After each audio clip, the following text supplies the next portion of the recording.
समाज के बस्तियों के लोग, सर्वप्रथम करुणा के सागर, दया के भंडार, विश्व गुरु तथागत बुद्ध के चरणों में श्रद्धा सुमन अर्पित करते हुए भारत की शान, संविधान की आन और हम सबके अग्रदूत और हमारे मसीहा डॉक्टर B.R. अम्बेडकर, बाबा साहब अम्बेडकर के चरणों में श्रद्धा सुमन अर्पित करते हुए सभी बहुजन 85 समाज में जन्मे संत महापुरुषों के चरणों में श्रद्धा सुमन अर्पित करते हुए आप सभी लोगों को मेरा जय भीम, नमो बुद्धाय, सत्यमेव जयते। साथियों, मैं बात ज़्यादा समय नहीं लूँगा, लेकिन बात अगर आप लोगों ने और हमारे साथियों ने इस ग्राम सभा धरी में हमें बुलाने की जोखिम अगर आप लोगों ने उठाई है तो मिशनरी बाबा साहब अम्बेडकर की बातों को मैं कह के जरूर जाऊंगा। गोली चले या बंदूक चले, मैं उनकी बातों को और अपने माध्यम से किए हुए कार्यों को अवलोकित जरूर करूंगा, क्योंकि जब तक हमारा ये बहुजन समाज के लोग नहीं जानेंगे तब तक हमारा यह कार्य आगे नहीं बढ़ेगा। तो साथियों, मैं आज कौंधियारा की धरती से चल करके आपके इस ग्राम सभा धरी में आया हूँ, तो मैं अपनी बहन और बेटी के लिए चंदा मांगने नहीं आया हूँ कि मैं शादी करने जा रहा हूँ। मैं अपने इस समाज को जगाने आया हूँ। इस बात को याद रखिएगा और यह कहने आया हूँ कि जितनी भी सरकारें बनी, सभी सरकारों ने हमारे इस समाज को ठगने का काम किया और उन सरकारों ने आज तक, सोचिए, किस लोकतंत्र का 4 स्तंभ है, एक कार्यपालिका, एक न्यायपालिका, एक विधायिका और एक मीडिया।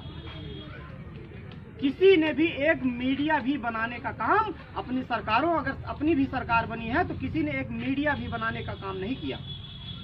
तो हमारी जो आवाज है वह गांव की गलियों में, झुग्गी झोपड़ियों में दबी रह जाती है। पहली बात, आज सोशल मीडिया का जमाना है, तब जाके यह पता चलने लगा कि आज मेरा भाई एक मारा जा रहा है, आज मेरे बहन के साथ गलत हो रहा है, नहीं तो ये भी नहीं पता चलता।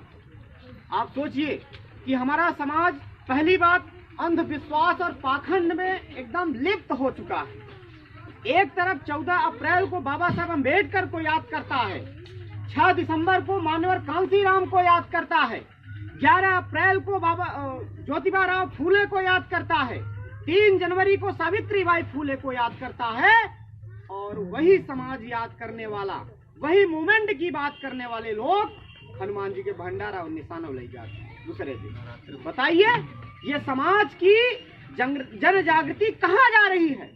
ये हमें तो साफ शब्दों में मैं कह सकता हूँ, हमारा समाज एक कटोरे में खीर है, एक कटोरे में गोबर है, और यह हिंदू शब्द और हिंदू अर्थ के माध्यम से इस समाज को, इस बहुजन 85 समाज के लोगों को गोबर और खीर मिला के बढ़िया से खिलाया जा रहा है। हिंदू क्या है? हिंदू धर्म क्या है? ये एक हिंदू धर्म गोबर और खीर है, जो हमारे समाज को बकायदा सिस्टम से मिला के बारी बारी से खिलाया जा रहा है। तो मैं यह संदेश लेके आया हूँ कि या तो आप मेरे साथियों, मेरे बहनों, मेरे भाइयों, मेरे नौजवान साथियों, मेरे बूढ़े बुजुर्गों साथियों, या तो आप गोबर खा लीजिए या तो खीर खा लीजिए। अगर खीर खाओगे तो चंद्रशेखर आजाद को आजाद करोगे नहीं, पूरे भारत के बहुजनों की गुलामी की जंजीर तोड़ने का काम करोगे। और कहना चाहता हूँ, आज इस देश में, भारत में शिक्षा बिक रही है। जिनके पास पैसे हैं उनके बच्चे कॉन्वेंटों में पढ़ते हैं, जिनके पास पैसे हैं उनके बच्चे कॉन्वेंटों में पढ़ते हैं, जिनके पास पैसे नहीं हैं उनके बच्चे सरकारी विद्यालय में खिचड़ी भी नहीं पा रहे हैं। साथियों, आप सोचिए, आज एक गांव का सरकारी प्राथमिक पाठशाला मजदूर बनाने की फैक्ट्री बन गया है। मजदूर बनाने की फैक्ट्री बन गया है। ऐसे मजदूर बनाए जा रहे हैं हमारे बहुजन समाज के लोग, जो साक्षर हो, जो उनकी टाइल्स, उनके ईंटें, उनके बोर्ड न तोड़े। इसलिए हमारे समाज के लोगों को सरकारी विद्यालय यानी मजदूर बनाने की फैक्ट्री बना दिया गया है। कैसे?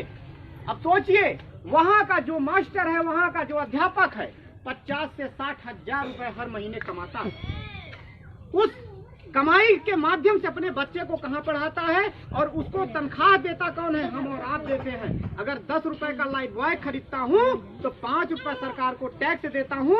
उसी टैक्स से उन अध्यापकों की 60,000 रुपए, 70,000 रुपए, 1 लाख रुपए सैलरी जाती है। यानी हमारे और आपके खून पसीने मेहनत की कमाई उनको तनख्वाह देते हैं। अब सोचिए, वो 50-60 हजार पा रहे हैं, अपने बच्चे को इलाहाबाद दिल्ली कॉन्वेंट में पढ़ा रहे हैं और आपके बच्चे को सरकारी विद्यालय में आ रहे हैं पढ़ाने।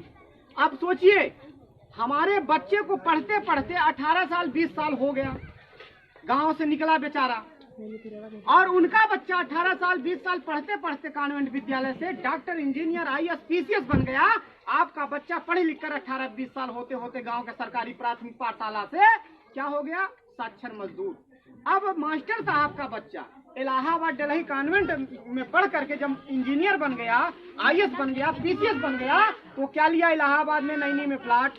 तो हमारे तो हाँ लड़कियां जो है 18 साल 20 साल के साक्षर मजदूर बनी गया बाबा, जाए लेबर चौराहे पे खड़ा हुआ तो 300 रुपया के तिहाड़ी पे तुम्हारे लड़का के मजदूरी करेंगी। तो आप बताइए, आपको कोटेदार का गल्ला चाहिए या समान शिक्षा का अधिकार चाहिए? मैंने एक नारा दिया था, मैं झांसी में जब भेल में था तो मेरे साथ भी शोषण हुआ, मेरे साथ भी अत्याचार हुआ, मनुवादियों ने मेरे साथ घोर शोषण किया। तो मुझे यह मजबूरी रही कि अपनी जान बचाने के लिए, अगर मैं जिंदा रहूंगा तो ये विचार भी जिंदा रहेगा, इसलिए अपनी जान बचाने के लिए मैंने 2017 में एक भेल की नौकरी छोड़ा है। नहीं तो आज होता तो कम से कम 70 से 80 हजार रुपए की तनख्वाह वाला मैं भी इंसान होता, लोग मुझे नहीं जानते। लेकिन आज मैंने जो त्याग किया है उसकी बदौलत यह संदेश लेके आया हूँ और यह कहने आया हूँ कि अपने घरों से निकलो और उन जंजीरों को तोड़ो जिन जंजीरों ने आपको, आपकी शिक्षा की गुलामी से एकदम जकड़ के रखा है। सोचिए, 15 अगस्त 1947 को हमारा देश तो आजाद हो गया।